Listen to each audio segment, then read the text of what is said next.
Dr. King spent 11 hours in San Diego. He was welcomed by enthusiastic crowds at the airport.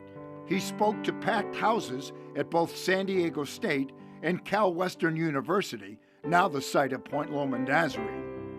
He encountered protesters. He also found time to do an exclusive one-on-one interview with perhaps the most respected journalist in the history of San Diego television, KFMB'S Harold Keene. Dr. King, your rented college in St. Augustine, Florida was hit by bullets early today. Does this indicate a new outbreak of violence in the civil rights struggle? Well, it does indicate that there are still recalcitrant forces alive in the South that will do anything to prevent integration. We started a strong push to desegregate facilities in the oldest city of the United States just last Wednesday, and this is a result of the violent reaction to that move. Several acts of terror have taken place. Some of my staff members were beaten last night.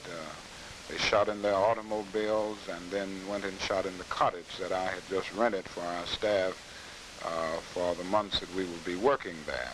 Dr. King was here to garner support for the Civil Rights Act, which was less than a month away from being passed by the House and the Senate, and to endorse the California Fair Housing Act, which would be overturned by voters in November.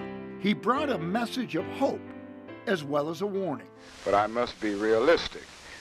If there is not a strong move to do something about the injustices that Negroes face, if there isn't something dramatic done, if the Civil Rights Bill does not pass with strength, I'm sure that it will so increase the discontent, the restlessness, the frustration, and the despair of the Negro that it will be much more difficult to keep the struggle disciplined and nonviolent. What influence do you think the Negro vote will have on the presidential election this year?